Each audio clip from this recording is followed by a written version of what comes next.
ಮಾನ್ಯ ಅಧ್ಯಕ್ಷರೇ, ಕಳೆದ ಅಧಿವೇಶನದ ನಂತರ ನಮ್ಮ ಈ ವಿಧಾನಸಭೆಯ ಸದಸ್ಯರಾಗಿದ್ದಂತ ಮಾನ್ಯ ಸದಸ್ಯರು ನಮ್ಮನ್ನು ಅಗಲಿದ್ದಾರೆ. ಅವರ ಗೌರವಾರ್ಥವಾಗಿ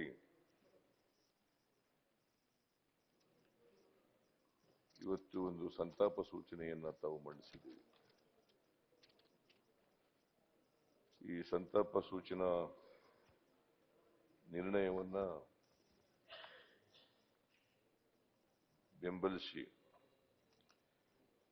ಈ ನಿಧನರಾದ ಮಾನ್ಯ ಸದಸ್ಯರುಗಳ ಬಗ್ಗೆ ಕೆಲವು ವಿಚಾರಗಳನ್ನು ಅತ್ಯಂತ ವಿಷಾದದಿಂದ ವ್ಯಕ್ತ ಮಾಡಲಿಕ್ಕೆ ಬಯಸ್ತೇನೆ. ಮೊದಲಿಗೆ ಮನೋಹರ ಹನುಮಂತಪ್ಪ ತಹಸೀಲ್ದಾರ್, ಇವರು BE ಮೆಕ್ಯಾನಿಕಲ್ ಪದವೀಧರರಾಗಿದ್ದು 1978ನೇ ಇಸ್ವಿನಲ್ಲಿ ಮೊದಲ ಬಾರಿಗೆ ಶಾಸಕರಾಗಿ, ಆಮೇಲೆ 4 ಸಾರಿ ವಿಧಾನಸಭೆಯ ಸದಸ್ಯರಾಗಿ,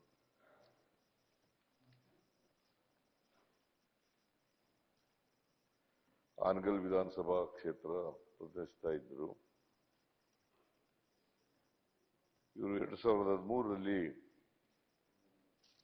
ವಿಧಾನಸಭೆಯ ಉಪಾಧ್ಯಕ್ಷರಾಗೂ ಕೂಡ ಕೆಲಸ ಮಾಡಿದರು. ಜೊತೆಗೆ 2015ರಲ್ಲಿ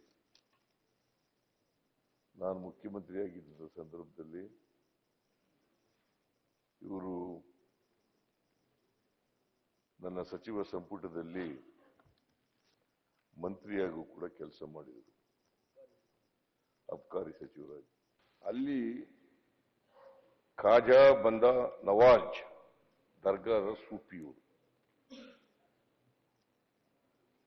ಸಂತ ಸೈಯದ್ ಶಹಾ ಖುಸ್ರೋ ಹುಸೇನಿ ಅವರು ಮತ್ತೆ ಖಾಜಾ ಬಂದಾ ನವಾಜ್ ವಿಶ್ವವಿದ್ಯಾಲಯದ ಸಂಸ್ಥಾಪಕರಾಗಿ ಕುಲಪತಿಯಾಗಿಯೂ ಕೂಡ ಕಾರ್ಯನಿರ್ವಹಿಸಿದರು. ಇವರಿಗೆ 2017ರಲ್ಲಿ ನಮ್ಮ ಸರ್ಕಾರ, ಅವತ್ತು ನಾನು ಮುಖ್ಯಮಂತ್ರಿಯಾಗಿದ್ದ ಸಂದರ್ಭದಲ್ಲಿ ಇವರಿಗೆ ರಾಜ್ಯೋತ್ಸವ ಪ್ರಶಸ್ತಿಯನ್ನು ಕೊಟ್ಟು ಗೌರವಿಸಿರ್ತದೆ. ಅಂತ ಒಬ್ಬ ಸಂತ ಸೂಫಿ ವ್ಯಕ್ತಿ ನಮ್ಮನ್ನು ಅಗಲಿದ್ದಾರೆ. ಅವರಿಗೆ, ಅವರ ಆತ್ಮಕ್ಕೆ ಚಿರಶಾಂತಿ ದೊರಕಲಿ ಅಂತೇಳಿ ಪ್ರಾರ್ಥನೆ ಮಾಡ್ತೇನೆ.